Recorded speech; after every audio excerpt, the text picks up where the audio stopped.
Hello दोस्तों, आप सभी का स्वागत है माई केसी पॉइंट में। दोस्तों, आज हम लोग देखेंगे लुसेंट जी के हिस्ट्री का प्रैक्टिस सेट नंबर 23। इसके पहले जितने भी प्रैक्टिस सेट अपलोड हुए हैं सबका लिंक डिस्क्रिप्शन में है। आप वहां से जाकर देख सकते हैं या प्ले लिस्ट में जाकर देख सकते हैं। तो इसमें जितने भी प्रश्न होंगे सारे प्रश्न दिल्ली सल्तनत से संबंधित प्रश्न होंगे और यहाँ 81 नंबर प्रश्न होगा। इसके पहले 1 से 80 प्रश्न का डिस्कस कर चुके हैं इसके पहले वाले सेट में। तो देखते हैं इस सेट का प्रथम प्रश्न है, अलाउद्दीन खिलजी ने सेनाध्यक्षों में से कौन सा तुगलक वंश का प्रथम सुल्तान बना था? तो गाजी मलिक। एक गाजी मलिक ने अलाउद्दीन खिलजी के सेनाध्यक्ष था। इसने आगे चलकर तुगलक वंश का प्रथम सुल्तान बना।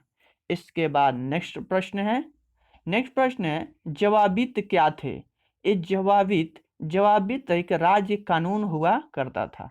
इसके बाद नेक्स्ट प्रश्न है किस राजवंश के अंतर्गत विजारत का चरमोत्कर्ष हुआ?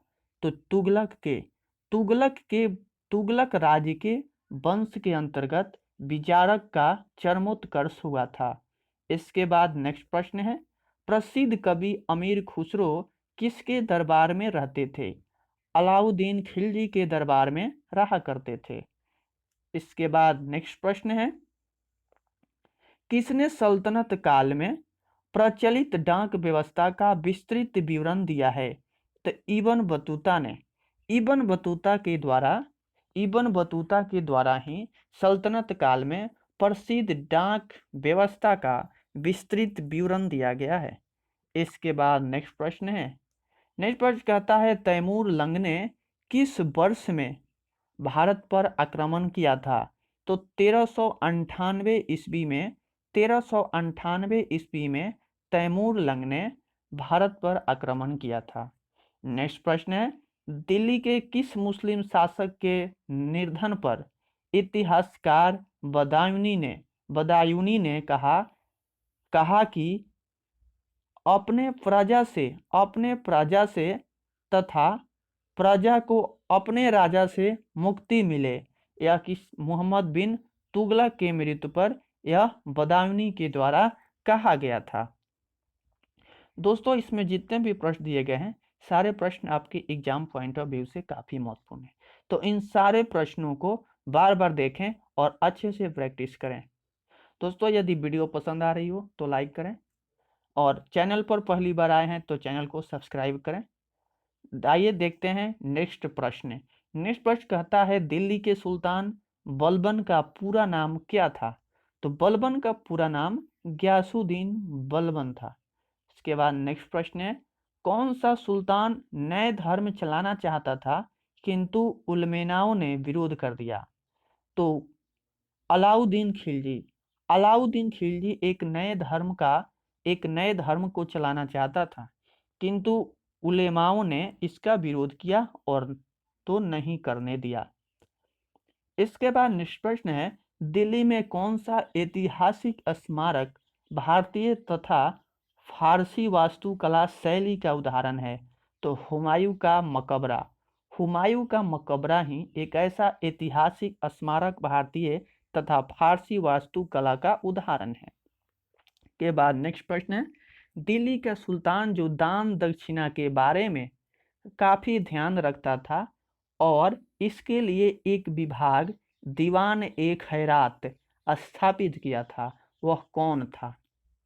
दीवान ए खैरात का मतलब होता है दान विभाग।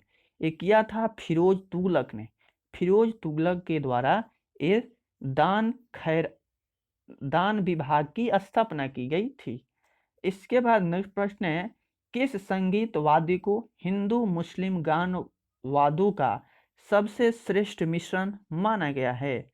तो सितार को हिंदू मुस्लिम गान का सबसे श्रेष्ठ मिश्रण माना गया है। इसके बाद नेक्स्ट प्रश्न है नई फारसी काव्य शैली सबक ए हिंदी अथवा हिंदुस्तानी शैली के जन्मदाता कौन थे? तो अमीर खुसरो हिंदुस्तानी शैली के जन्मदाता थे। नेक्स्ट प्रश्न है अनुकूल परिस्थितियां मौजूद होने के बावजूद गुलाम वंश के शासक भारत में अपने साम्राज्य का विस्तार नहीं कर पाए। इसका मुख्य कारण क्या था? मंगोल आक्रमण का भय था।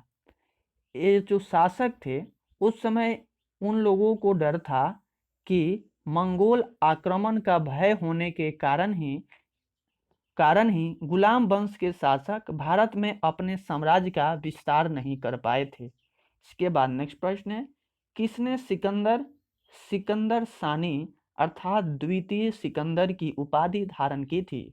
तो अलाउद्दीन खिलजी ने द्वितीय सिकंदर की उपाधि धारण की थी। इसके बाद नेक्स्ट प्रश्न है, सिक्कों पर खलीफा का नायब खुदवाने वाला भारत का प्रथम सुल्तान कौन था? तो फिरोज शाह तुगलक। ये फिरोज शाह तुगलक था जिन्होंने सिक्कों पर खलीफा का नायब खुदवाया था। इसके बाद नेक्स्ट प्रश्न है, सैयद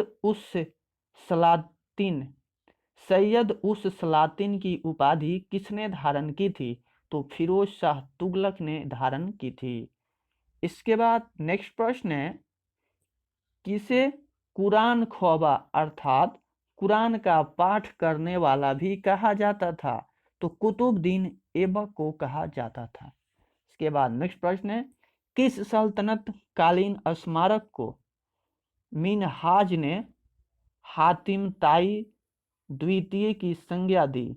तो कुतुबुद्दीन ऐबक ने सल्तनत कालीन शासक को मिनहाज ने हातिम ताई द्वितीय की संज्ञा दी थी। के बाद नेक्स्ट प्रश्न है, 2.5 दिन का झोपड़ा नामक मस्जिद अजमेर का निर्माण किसने करवाया था? तो कुतुबुद्दीन ऐबक ने करवाया था। नेक्स्ट प्रश्न है, कौन अपने को ईश्वर का अभिशाप कहता था? तो चंगेज खां जो था अपने को ईश्वर का अभिशाप कहा करता था। इसके बाद नेक्स्ट प्रश्न है, दिल्ली सल्तनत का पहला सुल्तान कौन था जिसने दोआन के आर्थिक महत्व को समझा? तो इल्तुतमिश जो था यही दोआब के आर्थिक महत्व को समझा था। इसके बाद नेक्स्ट प्रश्न है, दिल्ली सल्तनत के तुगलक राजवंश का अंतिम शासक कौन था? तो नसीरुद्दीन मोहम्मद जो था यही तुगलक राजवंश का अंतिम शासक था।